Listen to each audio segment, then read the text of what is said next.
This movie had a lot of potential, but the execution needed a little bit of work. Hello, Jeremy Senpai here, and we're closing up our month of Macabre with Scooby Doo and the Cyber Chase.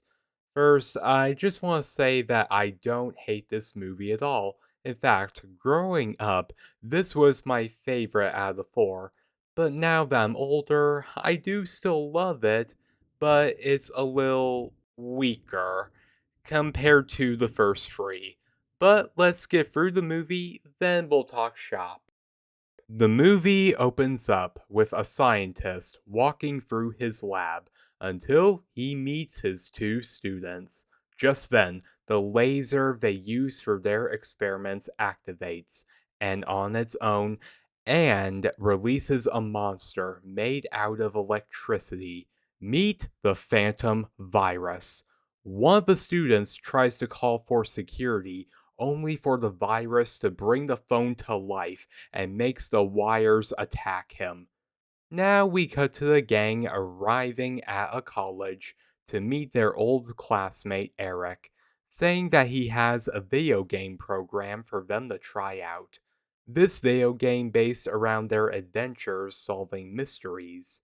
Once there, they meet Officer Wimbley, a security officer with a 20-year record, who points them in the right direction. There, they meet Eric along with his classmate Bill, who introduces his baseball game, and their teacher, Professor Kaufman. Then they all talk about their laser, which they use to beam and send things into the digital world, and vice versa. However, they can't move forward until they deal with the phantom virus that came out. Here, we see what happened in the beginning before we cut away. Professor Kaufman used a magnet to weaken and scare away the virus. In doing so, provides the gang with magnets of their own. They split up, Fred, Daphne, and Velma searching the basement where they encountered the virus, but it gets away. Then we cut to Scooby and Shaggy, who eat the cafeteria dry until they meet the virus. Here we get our typical Scooby Doo chase scene, this time played by the B 52s. Probably my second favorite, but Jennifer Love Hewitt's version from Alien Invaders will always have my heart. The chase takes the gang back to the lab, where a figure throws a switch and the laser follows, sending the gang into the game. They're sent into Eric's computer game, where they materialize on the moon. Here, they encounter the Phantom Virus, where he calls out, "Let's play ball." Gee, I wonder why.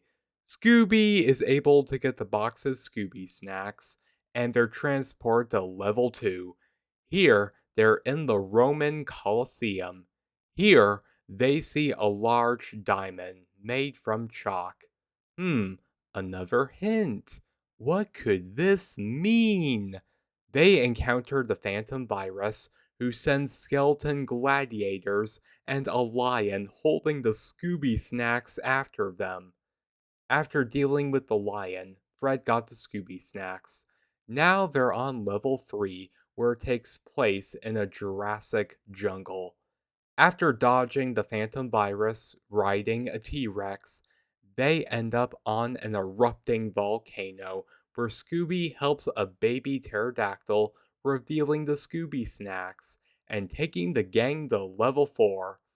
Okay, now we get a quick montage where we see them going from level to level. I personally wish we got more than a few moments from this, but we get another killer song at the deal, Cyber Dream, by David Nicole and Wes Guave. Or I think that's how it's pronounced, but anyway, so that's better than nothing, right? Eventually, we make it all the way to the 10th and last level, taking place in a modern city at night. The gang encounter the Phantom Virus, who chases them to the malt shop, where they meet some familiar faces. We meet the game version of the gang, complete with their old looks. The cyber gang decide to help out the real ones, taking them to the Scooby Snacks located at the pier. Once they encounter a figure in a batting cage, which, surprise, surprise, is revealed to be the fan virus. They're not even being subtle now. Both gangs try to run for it, but they meet some old friends, monsters from their past. The Creeper, Jaguaro, Gator Ghoul, the Tar Monster, and Old Iron Face. Okay, I'm gonna pause things here for a bit. Aside from the Creeper, this was my introduction to the rest of the monsters. The Creeper, obviously, I knew due to the original episode. The tar monster I would be introduced to later due to the second live action movie and Night of a Hundred Frights video game. But the other three, this was my introduction to all of them. Hey, I mainly watched the original Scooby Doo Where Are You show, so of course I wouldn't know anything about the others. Anyone else have that problem? Please feel free to tell me I'm not the only one. Anyway, at first, they think that these are just people in mass, but are given a rude awakening when it's revealed that inside the video game, the monsters are all real. The gang head for the pier, splitting up into their respective pairs to deal with the monsters. Shenanigans ensue, and everyone meets up, where it's revealed that Shaggy still has his magnet. The gang heads for the video arcade, where the Scooby Snacks are, only for the fan virus to make a grand appearance. Fred starts to use the magnet and it weakens the virus, but Fred trips over a ball like an idiot and loses the magnet because, of course. The Cyber Gang are about to go help out, but the monsters come back. However, Cyber Scooby comes in for the rescue. Cyber Scooby distracts the virus while the real Scooby grabs the snacks. And in the blink of an eye, the Phantom virus is defeated. The monsters disappear, and the gang give a goodbye to their cyber doubles.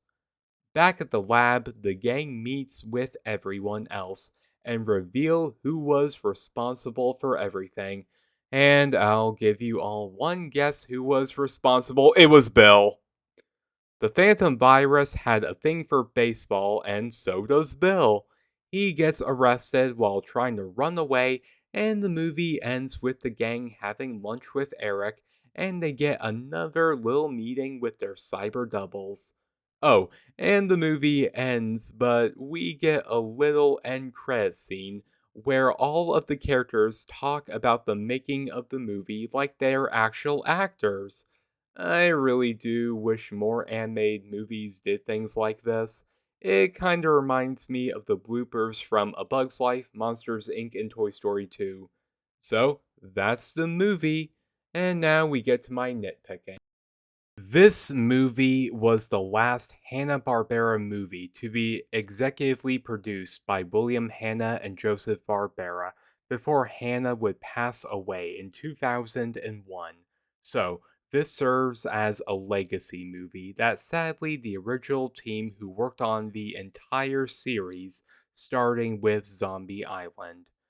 The executives at Warner Brothers stepped in and pretty much forced the original crew to work under Mark Turotz. I think that's how you pronounce the name, who's a TV writer with no prior animation experience simply because he was under contract and they didn't want to back out of their deal. So, after dealing with the creative conflicts when making Witch's Ghost, and the crew strongly disliked Turotz's script, they all eventually left to work on different projects. So, yeah, a prime example of corporate meddling ruining something with potential.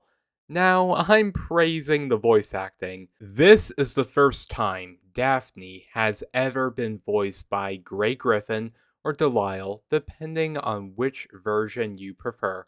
She's best known for playing Azula from Avatar, Vicky from Fairly Odd Parents, among many of her roles, and has been playing Daphne ever since. Gray has voiced Daphne to this day, and sadly, she landed the role after the suicide of the previous actress, Mary Kay Bergman, who played Daphne up until that point. Gray was her friend and student. She succeeded her playing the role in her honor and has again held the role to this day, claiming that playing Daphne in every incarnation is the highest honor and respect she could to the late, great Bergman. Now, I really do, but I just think that this movie is the weakest out of the four. I like it, I really do, but for a video game based around the Scooby Gang and the monsters they faced in the past, it's not until the final level where they have to actually deal with the monsters they've dealt with before. And instead of skipping levels 4 to 9, they could have fleshed this out a whole lot more. Don't you think it would have been better to have them deal with different monsters depending on what level they were on? For example, the moon level, they could deal with Space Kook, the Jurassic Forest, the Caveman, underwater, the ghost diver, the backyard, the mantis, feudal Japan, Dragon monster, ancient Egypt, the mummy, medieval world, the Black Knight, the North Pole, the snow ghost, and for the 10th level, deal with the creeper, tar monster, and company, and maybe even more so than just those five. Just like in Night of a Hundred Frights, where you have to deal with the Scooby villains and eventually deal with boss enemies like the Black Knight, Green Ghost, and Redbeard's Ghost.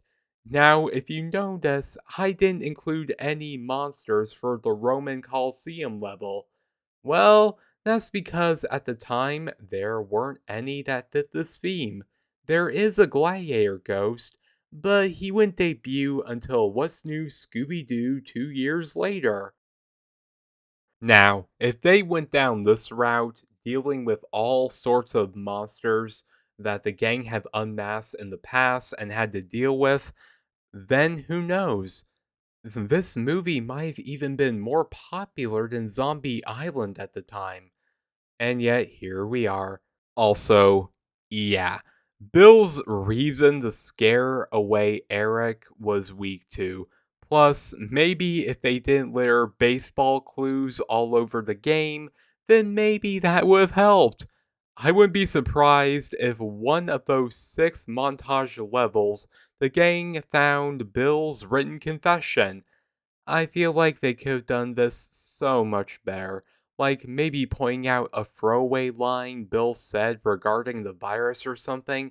I don't know. I just feel like anything would have been better than just giving us like a dozen baseball clues.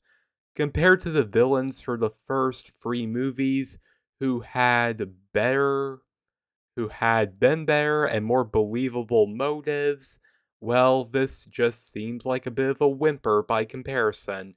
Now, I'm not saying that Cyber Chase is a bad movie, far from it. My personal favorite is in Level 10, seeing the gang interacting with their cyber variants. That is probably the only saving grace of this movie. I still very much enjoy it into my adulthood. I just feel that if Warner Brothers let the original crew cook and do their jobs, this movie would have been so much better received compared to the first 3. This was my favorite of the 4 movies when I was a kid, but now that I'm older and can see it through a different lens, I can have a different perspective. It's enjoyable and fun, just not great. But these are just my thoughts. What are yours? Please share them in the comments down below. Did you enjoy Scooby Doo and the Cyber Chase? How would you make it better? How wouldn't you? Or do you think it's good the way it is? Again, please feel free to share your ideas. Thank you so much for making it to the end of the video. Hit like and subscribe if you like what you heard, and have yourself a good day.